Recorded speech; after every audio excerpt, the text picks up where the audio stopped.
Good morning, North America. Welcome to Church Talk TV. Lively talk about life, church, and church life.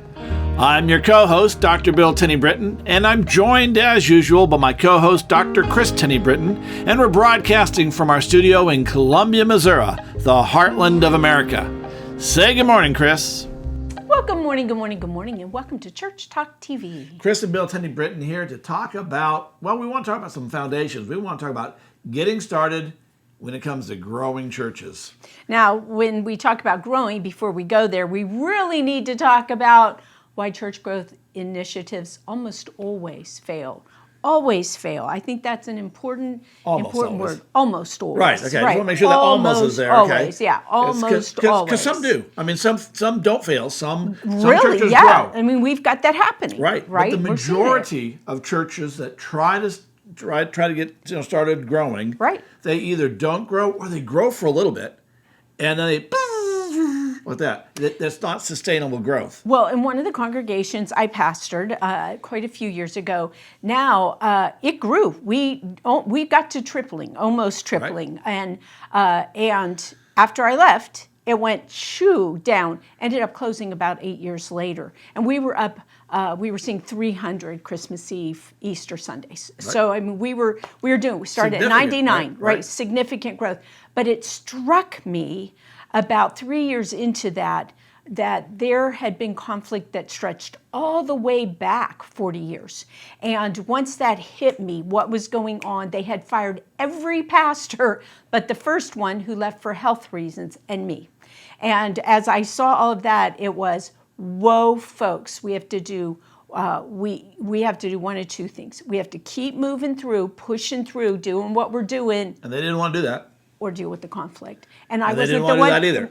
Right. And I wasn't the one to deal with the conflict. Right. It was time to step out. And all those people left. They were, I think it was within 6 to 9 months down to where they had been.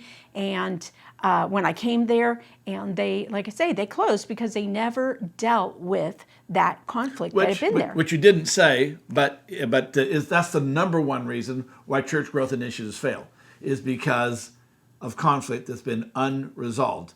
Number two, all right, another reason why church growth initiatives often fail is because there's serious congregational resistance. Now, I want you to hear this. Yeah, please. I'm talking about serious congregational resistance, like it's across the congregation. It's not just one or two people or 4 or 5 people. It is like the whole congregation, like, yeah, no. We're not, which is kind of what you felt. What happened in your congregation? The congregation as a whole said, yeah, no, we don't want to go bigger. Well, the old guard, the long-time guard, right? Those who had been there for 40 years. Anyone who was in power. And we were doing shifting dynamics, but it really did come to decide, we have to do it. And we had a lot of very nice people there, and they decided to assuage the feelings and say, hey, let's do this. And Possums and ostriches. Yes, thank you. Thank you very, very much. The people who wanted to move forward played dead, or said, oh, can't we just get along? Oh. Why can't we get along? Yeah. Well, okay, but I want to say something about this serious congregational resistance and being across the board. I think it can be a smaller number, but you've got people in leadership who are nice and will pander. Capitulate. Capitulate. They'll There you capitulate go. to the few. So for sake of harmony. Right. So instead of sake of what's good for the church. Right, exactly. So we go back to leadership pieces there, right? And we talked about this a bit last week. It is who's in leadership. Actually, we've been talking about it for a long time, y'all. Who's in leadership, and are they able to move forward and do that in ways that their heartstrings don't get tugged out of proportion? All right. So okay, go. So that's something too. One more reason why we often see growth initiatives fail is you have a haphazard strategy. And so you have haphazard results. And what I mean by that is you go to some conference, you find some great thing that you're going to come home and try. We're going to do Pack Up You Sunday. We're going to do a marketing campaign or whatever. And we do a little bit of this and a little bit of that. And when we do a little bit of this and a little bit of that, then the reality is haphazard. And we have haphazard results, and they don't last. Right. They're not sustainable. So we want to talk today about how to really get started growing a church. And I want to say that, a lot of folks seem to think that when the consultant comes to town, or you've listened to Bill and Kris for a while and say, okay, we want to do this, that you're going to see growth results of significance within the first couple of weeks, maybe even the first couple of months. Folks, this is a marathon, not a sprint. A lot of churches, they wait too long to call us. Oh, yeah. They say, we need help. We're Right. going to, because of what are your resources? How much time do you have left? Well, we can stay open another 5 months. Not enough to turn it around and get the momentum needed, because we don't believe in having a haphazard strategy. You need to have an overarching strategy and then some sub-strategies, but you need an overarching strategy of this has to be in place to move forward. And so we're going to talk about the three things. It's not really three strategies, it's one strategy, but I've created a checklist, a Get Growing checklist, and you have another checklist you're going to offer. Sure. It's measuring your congregation's readiness for transitioning. So, Which start with hers first. Are we ready to transition or not? right. And there are pieces that you need to have in place for that. And so this will allow you to measure for that and what you need to shore up on. It really is part of that foundational piece in its own way. Exactly. So Okay. the checklist is divided into 3 parts, and we're going to talk about those 3 parts in this session. The number one is you got to have a foundation. And once you've got that foundation built, and not until that foundation is built, then you build some connections, which really results in, that's where the church growth happens. Right. And by the way, that's why most haphazard strategies are haphazard, is because they didn't start with the foundation. They didn't build a strong foundation first. They did something else and said, oh, let's try this. And then it crumbled because the foundation wasn't there to support it. Mm-hmm. So foundation first, build the connections to grow the church. And then finally, you have to have a way in which you can sustainably build disciples. And we're going to talk about those 3 pieces in this session. And this is all circular. I think we all think Linear. linearly. I hate that, linearly. But even with building your foundation, because you have to continually revisit that and make sure that that's in place. And we're always building connections then, and always building disciples. So please hear that as we're talking. This ongoing process. Ongoing. Again, it is a marathon. It's not a sprint. In the Growing Church Network, I have pastors who on a regular basis, they jump in, and there's 6 training modules that walk through this whole process. And they often, they watch the videos, they do the workbooks, but they don't get things in place. And so they're off onto module 2, the second module, or the third module, before they got the first one really in place, and the same thing happens. It's like nothing happens. They don't understand why they're not growing. Same deal. They didn't build the foundation. It's not linear, but it is linear. You got to do one thing before you do the next, and the next, and the next, and the next. Yeah. But it is a circle. You're always moving. One foot in front of the other. Okay. The Year Without a Santa Claus. Oh, okay. Okay, you. yeah, sorry. Right. Yeah, I know you couldn't tell I by have the no way idea I was what. singing it. Yeah, right. Right. So I want to say this, though. Yeah. Not though. With pastors in your Growing Church Network. So every week you don't have to, but every week you cover a new module. So there's always that. And so you'll always do check-ins, hey, how's it going for you? What's working? Right. What are your challenges? You do coaching every week. There's that coaching part. And a lot of times, hey, what did you accomplish? What did what did you do? And there are people, I just love hearing this, when you get someone who says, well, I'm not working on 2 or 3 right now because I'm still working on number 1. Right. And some of them, it's 2, they've been with the network 2 or 3 months, and, you're still on number 1. There. Right. And it's like, way to go, that's right. That is way to go, yeah, and they own it and they claim it. And initially, when I would hear that, usually it was apologetically, and now it's like, yeah, this is a witness, a testimony to doing the work and doing it well. That's right. All right, so let's talk about the 3 the 3 parts, if you will, the 3 steps. It really isn't steps, but I guess it kind of is. We want to talk about building a foundation. Let's just start there. Connections, discipleship. And we're going to start about building a foundation first. Okay, so what's the foundation that you have to build on? The foundation has 5 parts, and we'll talk a little bit about each part. But the foundation is really, you have to have this in place, and solid. There's 5 pillars here, and if any one of them is malformed or not formed, that whatever you build on it, it will crumble. It will fall because you are not able to sustain the growth because of the crumbling foundation. And I want to say that 3 of these, most churches go, yeah, no problem, we can do that. But 2 of these are kind of outside of what the norm is in church growth world. The world. And so, but I want to say that if you don't have them, you're not going anywhere in the long term. So number 1, you have to have a biblical mission. Your mission is quite simple. Go out and make disciples. It's given to you by Jesus Christ. How that reads for you, it's saying yes to Jesus. Yeah, exactly. Helping people say yes to Jesus. I like that, right? So what is your mission statement? Why do you exist? And please have Jesus in that mixture. I'm seeing, and I don't want to go political, so we're not going to go there, all right? But we're seeing a lot of... Did you see the look? Yeah, I got the look. You might not be surprised what all we talk about in the shadows that, are not open to public eye.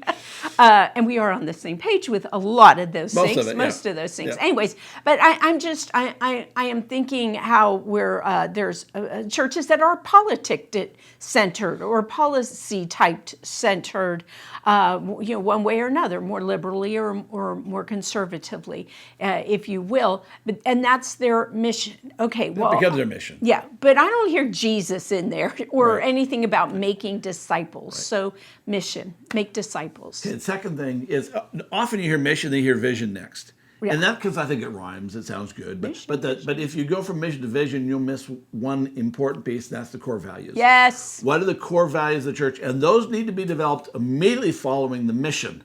Well, you got your mission, you're great. Now you move into the values. What are our core values? It's 3 to 5 things, and Jim Collins will tell you if you have more than 5, you don't have any values. And if you have more than 3, you're probably struggling to maintain them. But you have 3 to 5 core values, and the whole purpose of values is to say what is important enough to us that we will align everything around that in the way in which we allocate our resources, our time, our money, our people, our building. Is all allocated based on those core values. Now, please hear that values are difficult to come up with or to work through, primarily because we misunderstand what values are.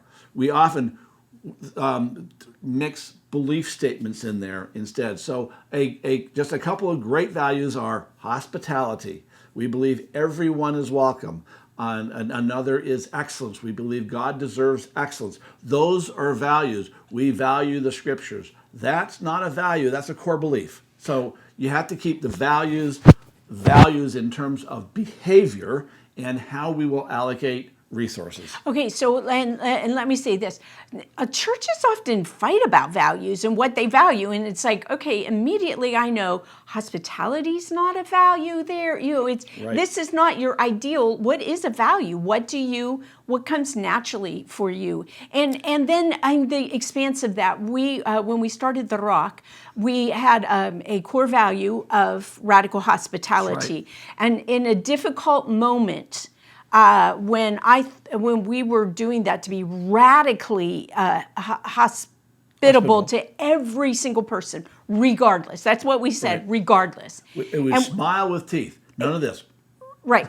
And we had a group of people come who were maligning our congregants, some of our congregants. Right. And it was horrible and it was hurtful for everybody. And I just kept sitting there going, these are my babies, that you're talking about. And how could I protect them? And it struck me that I had to be hospitable to them too, because we practiced radical hospitality. To everyone. To everyone, right. Regardless. But we did have conversations with them, and eventually they opted out of being a part of the congregation because they couldn't get along with our value that everyone. would be welcome. All right. Okay, go. So mission, then values, then vision. And let me say that we're talking about vision. I'm not going to go deep into this, but the bottom line of vision is a picture of a preferred future that is attainable. All right, so winning the world for Jesus. You ain't going to do it. Go read the book of Revelation. I promise you, you're not undoing that. Okay, so but you want to do the best you can. Don't get me wrong, but it's what is attainable by your congregation and what is compelling. What is that? Does people go, yes, we're going to do that? That's what vision is, and vision is always time bound. Maybe there's something way out there someday. Then there's a 5-year plan or 5-year vision, a 1-year vision, and 90-day vision. Each one building towards that 5-year, which is building towards your big vision. So one of the ways to find your 5-year vision is write a newspaper article or a blog, or I guess we don't do newspaper articles. Write an article that's highlighting your congregation and when who you are and what you're doing. Like 5 years from now, looking back. Right, exactly. It's 5 years, what you're doing, right. And woohoo. And then the question then becomes, what do we need to do to reach that vision? Right, and if you need help on building your vision, my book, if you're going to herd cats, you'll need a big mouse. We'll walk you through the process and walk you through well. All right, okay. So after the vision, you need to have, and this is where the last two here are where churches go, what? And the next one is you need covenants. And when I say covenants, I mean behavior covenants or membership covenants and leadership covenants. These are how we will behave as members of this church and as Christians, followers of Jesus Christ. Now, a lot of people say, well, we don't need those because the Bible has it all. And my response is always, how's that working for you? Put it on paper. Yeah, put it on paper with a summary so you know. And I will say, and I always say this, is you have to have on... relevant to both of them, but somewhere you got to have, we will practice peacekeeping or we will practice reconciliation using Jesus' plan of reconciliation found in Matthew 18:15-17. So you have some teeth in the covenant. So you have to have behavior covenants that people are on board with, and so that when there is conflict, because there will be conflict, that there are, if you will, I hate to say it, but fighting rules. Yeah, that's what I call. That's right. Yeah. And that's right. Yeah, I stole that from her. That was her the fighting rules. In other words, this is how we will treat each other when we disagree. Which you have to have as you're doing different things. And some people don't do conflict very well. Well, actually, they do it very well, but inappropriately well. That's right. That's right. I mean, all of us can do conflict well in our own ways. Some of us avoid it. Some of us, right. Some of us avoid it. Some of us cause it. Some of us, right. I mean, there's so we all can. We're all good at conflict in our own way. So yeah, the fighting rules. I think that's very much it. And if you want to see serious congregational resistance, you're going to get it in your covenants probably, unless you're conflicted or a conflicting. It's not conflicted. A conflicting congregation. Tell them a little more about their avatar. Okay, this is I think this is. Am I wrong in saying that this is pretty exclusive to the effective church group? Probably not, but I will say it out there. Yeah, you don't hear it out there. Okay. All right. So the last one is what we call your avatar, and what we're talking about is your target audience. Who are you trying to reach? Now, there's a lot of pushback. We want to reach everyone, and my response to that is, how's that working for you? The reality is if you don't have a target audience of your outreach avatar, the group of people you're trying to reach in your community, then if you don't have that, then you're really trying to reach people who are just like you. And the reality is, folks, that all the people in your town who are just like you, they're already in church, or they've said, we ain't doing church ever again. That's just the way it is. So if you're going to reach more people, the we're going to reach everyone doesn't work, because not everyone who comes to your church is going to fit in and is going to want to come back. You want to make sure that you're expending your resources, your energies, your events, your sermons and whatnot that will connect with someone in your community who goes, man, I need that. I want to be a part of that. And so those are the foundations, the 5 pillars: mission, values, vision, covenants, and avatar you need to have. Yeah. So I'm wondering, okay, do you think in light of all that perhaps people should identify churches, congregations should identify their avatar before their vision? Nope. Okay. I just wanted to ask that question. Right, yeah, I just wanted to ask the question. You can do it before, but normally speaking, you want to talk about where you want to go before you decide who you want to bring along. Okay. I just think that's interesting. Right. I can see it theoretically, yeah, but I'm a theoretically, theorist. yeah, you can go either way. I think you I'm can a actually go theorist. either way. Yeah, So. yeah. I'm not going to argue this at all, but I'm just wondering theoretically. Okay, well, That's the foundation. The first part, the Once foundation. you have the five pillars, you hold up everything. Now we're going to build on that, and that is building connections. Connections. And so building connections are outside and bringing inside. Right. So when we talk about outside, how are you going to get the people to your front doors? And specifically your avatar.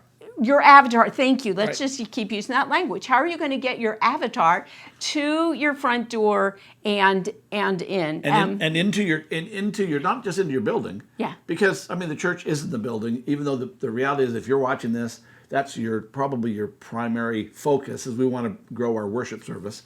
Almost everyone does, and we go, oh well, the church is well, yeah, okay, it is, but it isn't. But here's the deal.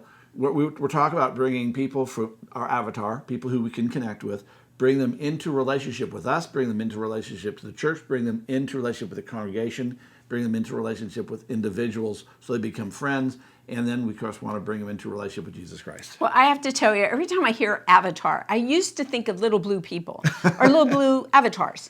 And then, now lately, all right, in the last year or so, I keep thinking about games, right? And your avatar that you're playing with. Okay, yep. So just now, as I'm thinking about getting your avatars into your door, I'm thinking about all of the things that assail them and keep them from getting there, right? So I'm sorry, I watch the kids play games, right? I don't play them because I'm too OCD and I get stuck into them. The barrels they're going, or the mushrooms or the whatever. But they'll be heading for someplace, but if there's too much in the way, then they'll go either another way in or they just choose to go somewhere else, right? So as I'm thinking about that, what kind of events will catch their eye, want them to come and be there with you, and so much so that they'll jump some hurdles. And how can you help them get past those hurdles? So building connections starts with things like events. Creating an event that your avatar wants to come to for some reason. Right, and your event could be a series, a sermon series, a teaching series of some sort. It can also be classes or speakers and whatnot that are to help people to whatever. If your avatar, let's say your avatar includes empty nesters. And so, an empty nester, what are they worried about? Well, they might be thinking about retirement. They might be thinking about a side hustle because now they have time, or a new career shift, a meaning in life. And any of those makes for a great event. But then there's also the events that are more towards their leisure, things that they like doing to relax. Yeah, that's where I was thinking, Well, I don't know how relaxing softball is, but there are still softball leagues out there, basketball leagues out there. Church leagues. If you're a larger church, right, you could even have leagues within your own congregation. Yesterday we saw some people playing crickets. First time I've ever seen anyone. I didn't even know what it was that they were playing out there, but it could be fun. Cricket. Okay, not crickets. We won't go there. Yeah, crickets is what you get when you make a suggestion. Everyone just looks at you. Oh, I was thinking cicadas. Okay. Anyways, something like that. Pickleball is really, really a big thing. We had in a congregation we served. We had a shooting team. Combat pistol. Combat competition team with people outside. Okay. Anyway, so events and series. Sermon series. Well, and class series. That's why I was thinking of course but also series. Sermon series because I want to hit on that. You want to emphasize that, but I know. Yeah. Okay, because every Sunday needs to solve someone's problem. Right. And we have a number of episodes on that, but that's a key is you build these connections and make people want to come to church. Bob and Barbara, unchurched Bob and Barbara, have to find something relevant and valuable for them to show up. And the majority of folks don't find our sermons terribly valuable. They don't really help them in life. They're like, oh, that's nice. I now know more about the Hezekiah than I'd ever needed to know before. Whatever, I'm not coming back. Who cares? Yeah, that's right. Right. Yeah. Okay. So save that for Sunday school. Now we have to network to get them to our events and our, and to our series and whatnot. So how are we going to reach and build connections to people to come? So networking, number one, in teaching your people how to invite. That's right. Hanging out outside of the church. Right. Yeah. even at work, people say, well, I Absolutely. can't do this at work, and school and religion are so supposed to be separate. But, I was recently asked to visit somebody in the hospital of a co-worker, asked me that for Right. that. I've done weddings for people I met at school. So networking, being open to that, and that's a whole And being other, intentional about it. Yeah, I'd love for us to do an episode just on networking and teaching our people how to network. Marketing, again, is that other. I rely less, advocate less on marketing than on the networking. Absolutely. If you don't do networking, you rely on marketing, you won't Yeah. grow your church. Right. You have to, networking is the primary way. People come by word of mouth marketing because they've built relationships. Marketing, all it does is lets people know you're out there. Yeah. And it occasionally, you Occasionally. occasionally get a unicorn who says, oh, I wanted to see that, but that very, very rarely. Once you got people coming, though, you also have to have hospitality. And that's part of Exactly. connections. You have to have great hospitality, because if you don't have good hospitality, well, in fact, here's the deal. Number one reason people don't return is because you have lousy hospitality. And here's how you can tell whether they have good hospitality or not. Everyone in your congregation thinks you have good hospitality. Trust me, even your new visitors who stay, they think you have great hospitality. But here's how you can tell whether you really have good hospitality. Look at the number of first-time visitors you've had in the last 3 months, the last quarter. And then look at the number of those visitors who returned within 2 weeks.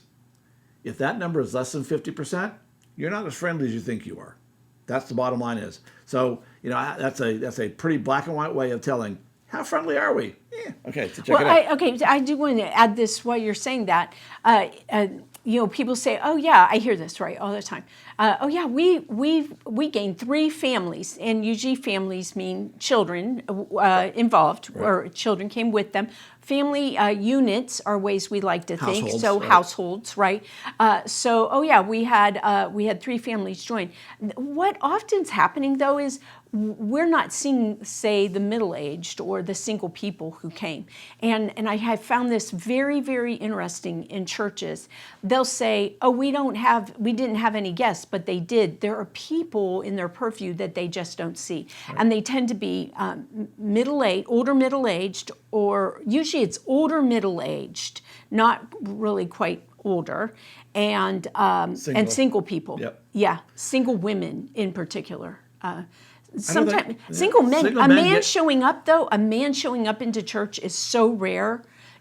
Some of them don't know what to do with them. But here's the deal: you got to make sure you're getting contact information, which is part of this, and you've got to make sure that you're following up. That's the next part. Once you get the connection information, you follow up, and yes, you do. You have to track who's coming, when they come, etc., and then are you following up? Because the number one way to get a first-time visitor to show back up, if your hospitality was decent, the number one way is to follow up with them. Let them know that we got good things going on. Take them a gift. Let them know that they were noticed and valuable, and that you want them to show up again. Don't wait until they've come 2 or 3 times to do follow-up. Lord have mercy. Because they won't come. Most of them aren't coming back on the second time. Right. Follow up big time on the first week. Okay, so we have build a foundation. Then you do what it takes to start building the church, and the checklist has a lot more in there than what we've covered. But there's a lot more training that goes in. The checklist is just a checklist. You got to do this. Yeah. You need the training. That's what the Growing Church Network is for. All right, the last one is you have to build discipleship. We're almost out of time. Right, and so real quick. To build discipleship, you need to create a discipleship funnel, which is a pipeline, and it's essentially a plan for moving someone who's pre-Christian, not a Christian yet, not a believer. How do you move someone from the town who's never heard of you? How do you bring them into, they've heard of you, and then they become a part of your crowd, they show up, they visit, and how do you walk them through step by step? What do you offer? You got worship, you got Sunday school. Is Sunday school making you disciples? Probably not. What steps do you need to provide, or do you have that you can provide, that walks someone from they don't believe yet into believership, into relationship with your congregation, into relationship with Jesus Christ, and ultimately to become a neighborhood missionary? You have to develop or design a funnel or a pipeline that goes step by step, because here's what normally happens. If someone becomes a Christian, we get them baptized, and then we just sort of leave them. We don't tell them what the next step is, how to become a disciple of Jesus. We just hope that they'll figure it out, go to Sunday school, I guess.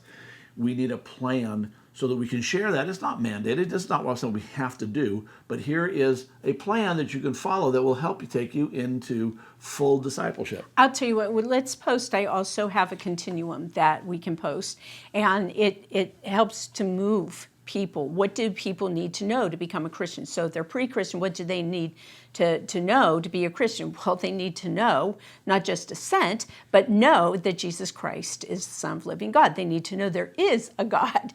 How when we think inside our churches or our congregations, we're asking that question, how are we doing that for people? And I will say, one of my huge disappointments, but my understandings, is that a lot of our congregations are so not prepared for that. Right. We say, oh yeah, we're friendly and we can receive, we're going to be great. But I did a survey a number of years ago and found that the majority of the curriculum at that time, 95% of the curriculum of mainline denominations had a foundation that's of our people have been in church, right? It was a foundation that was missing. Right, they didn't, but they didn't have that. And while they were helping people, to learn, it was more along the lines of, we've got some of the basic, and now we're trying to get there. And we're talking people who don't have basic even. Right. Yep. Okay. And let's be fair, Sunday school and most of that curriculum is based for Christian education. Right. About educating you, not about making you a disciple. It will not turn people into neighborhood missionaries. If it did, you wouldn't have to be watching this. Right. So here's the reality, folks. You have to create a funnel, a pipeline that walks people through from, hey, I don't believe, to believership, to discipleship. And we can help you. I keep doing that. I mean, I'm just throwing out commercials left and right today.